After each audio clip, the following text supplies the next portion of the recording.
Women and men have similar financial objectives, but often have different financial strategies for meeting them, each having its relative advantages and disadvantages. What can women and men learn from each other that will help both improve their financial outcomes? Combining research on financial behavior patterns of women and men with my personal experience consulting literally thousands of individuals and couples over the last 30 years about financial planning needs, I've made observations and conclusions that are beneficial to both genders. Whether the differences in behavior are due to environmental factors, the different opportunities and life experiences women and men have been experiencing through their lives, in large part because they were male or female, or whether the differences are at least somewhat biologically based, is not as important as the facts borne out by research. Generally speaking, men may be more knowledgeable, more confident, and more competitive about finances. They may take more risk, more debt, and are less likely to seek investment advice. Also, generally speaking, women may be more long-term goal-oriented, more relational and more collaborative about finances and focus on security. They may take less risk, take less debt on, and be more likely to seek investment advice. The studies and my personal observations which follow are general to women and men and say nothing about the financial behaviors of individuals. While men may consider themselves financial conquerors, women might describe themselves as financial collaborators. For women, money is a facilitator to connect with the people and whatever it is in life they value highly, and to ensure their security. They are in tune with their life journey, which includes finances. Their broad financial goal is to reap the benefits from money. For men, money itself represents success and accomplishment and is a means to meet other objectives that require money. They are more interested in the financial destination, specifically their net worth they ascribe their personal worth to. Accordingly, their goal is to generally maximize wealth. Which view is better? Well, it's important to realize both have a place. Money can have a major impact on the quality of life and solve many needs economically, but it is really not about money. It's about what money can accomplish. If money is insufficient, you need to accomplish your goals more efficiently with less money or modify them. It's important for couples to appreciate these different views of financial success, because coming to a consensus on what financial goals you are working toward and what values those goals are based on, including what personal sacrifices you're willing to make to meet your financial goals, will create a more united foundational view of money in the relationship. Without a common perspective, financial tensions can and certainly will abound. Those who are doing life financially on your own may benefit from learning how the other gender views and handles money differently. Let me tell you how I, as a certified financial planner practitioner, approach financial planning and client relationships, and some of the different financial strategies women and men tend to be interested in. Before I even consider any financial planning for women or men, I take time to understand my clients and hear not just what their needs and life goals, hopes, and dreams are, but their underlying values or concerns.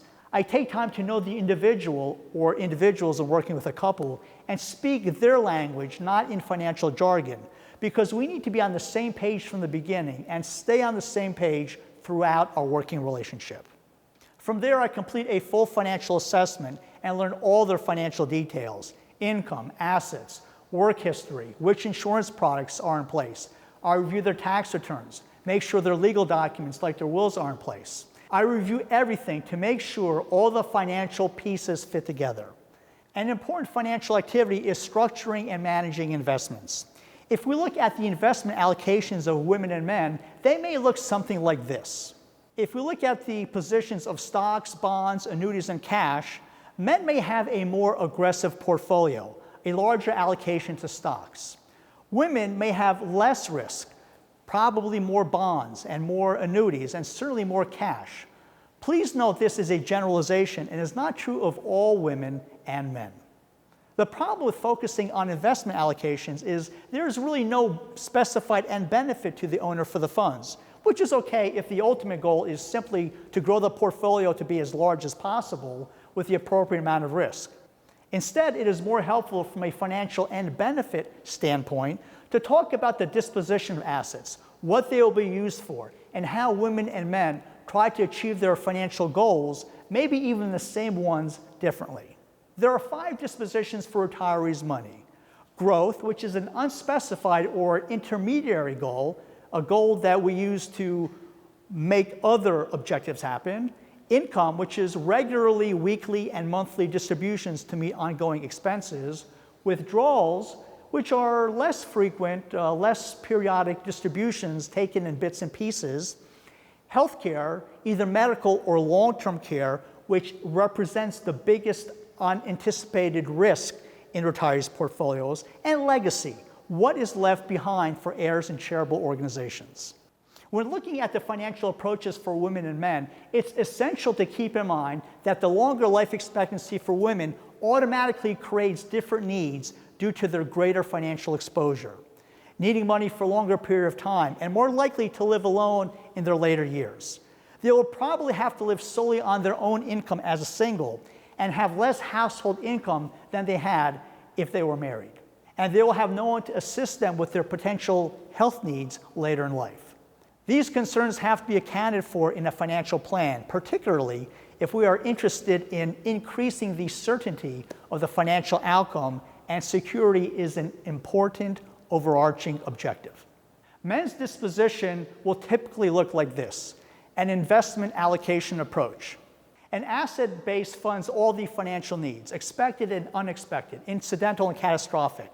If there's a sufficient asset base, it will meet all the financial needs. However, if the portfolio is depleted, the end benefits will no longer be met. That is not to say a well-managed investment portfolio cannot meet all the end benefit objectives of creating income and covering long-term care expenses and leaving a legacy for the heirs, but the investments in the portfolio must perform the objectives to be met. There is an inherent risk to this strategy. Women's disposition will generally look more like this: a disposition allocation approach. Resources are allocated to meet specific end benefits dispositions directly through financial instruments other than growth vehicles. They'll look to meet income needs throughout your retirement with potentially annuities that provide a lifetime guaranteed income. They'll look to potentially provide health care needs and long-term care needs through insurance products, including long-term care insurance. And they'll be interested in perhaps leaving a legacy to their children and loved ones with funeral expense insurance and life insurance policies in place. It's also very important to note that men and women share these strategies for meeting their needs. Many men are also interested in these direct, more certain solutions for income, long-term care, and legacy options, and many women prefer the asset allocation strategy for meeting their end benefit needs. So there you have it, not a battle of the sexes, but a better understanding and appreciation and the potential for better financial outcomes by borrowing from the two. More of a wealth-focused approach for men and more of an end benefit objectives-focused approach for women. Both allocation approaches are able to meet financial objectives with proper planning.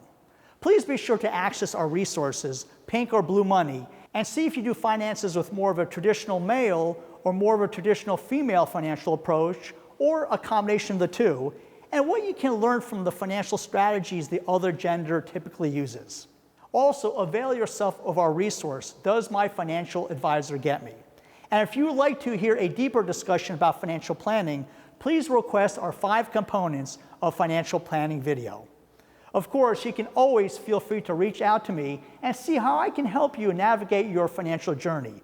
Depending on your circumstances, I may not be able to help, but I will certainly take time and listen.